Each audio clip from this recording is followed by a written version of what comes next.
बिस्मिल्लाहिर्रहमानिर्रहीम अल्लाहुम्मा सल्लि अला सय्यिदिना व मौलाना मुहम्मदिन अब्दिका व रसूलिका व सल्लि अलल मुमिनीना वल मुमिनात वल मुस्लिमीना वल मुस्लिमात क़ालू सुब्हानका ला इल्मा लना इल्ला मा 'अल्लमतना innaka antal alimul hakim.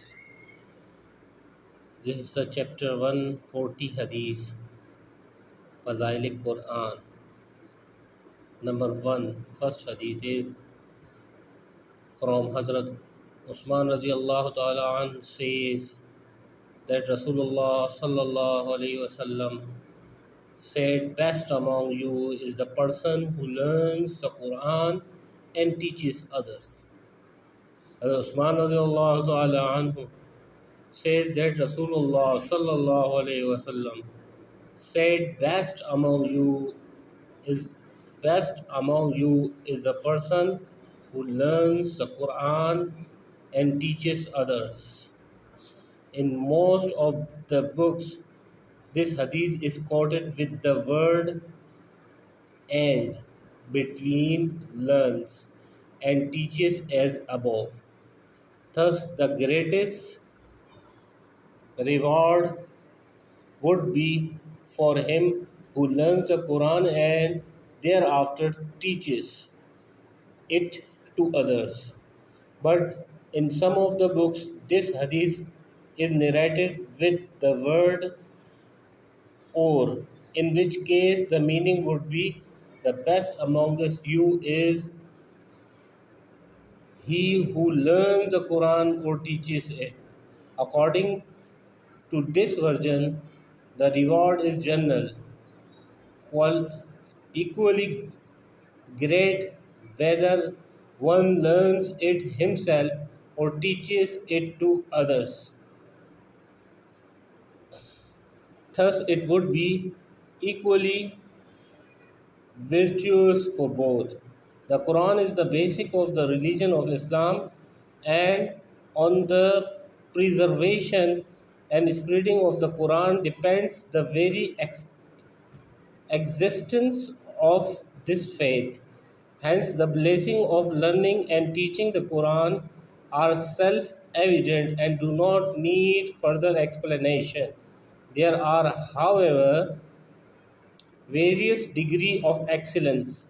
The highest is to learn the Quran along with its meanings and purpose, while the least is to learn reciting its words only.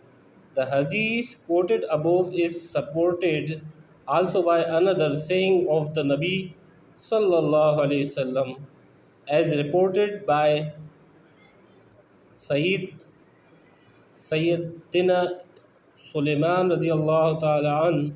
If a person who has acquired knowledge of the Quran considers another person who has been gifted with something else to be more fortunate than himself, he has shown disrespect to blessing of Allah Ta'ala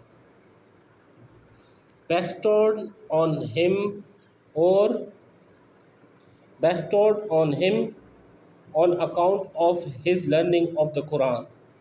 It is evident that since the Quran, being the word of Allah Ta'ala, is superior to all other discourses, as stated in some of the hadiths quoted later, its reading and teaching must be superior to everything else. Mullah Ali Qari quotes from another hadith that whoever acquires the knowledge of Quran stores the knowledge of Nabuwah in his forehead. Sahal Tasturi Rahmatullah alayhi says that the proof of love for Allah Ta'ala is the existence of love for the word of Allah Ta'ala in one's heart. In Sharh al-Ahya, the list of people who will be given shelter in the shade of Allah Ta'ala throne on the fearful day of Qiyamah includes those persons who teach the Quran to the children of the Muslims, and also those who learn the Quran in their childhood and are devoted to its recitation when grow up. Jazakumullah.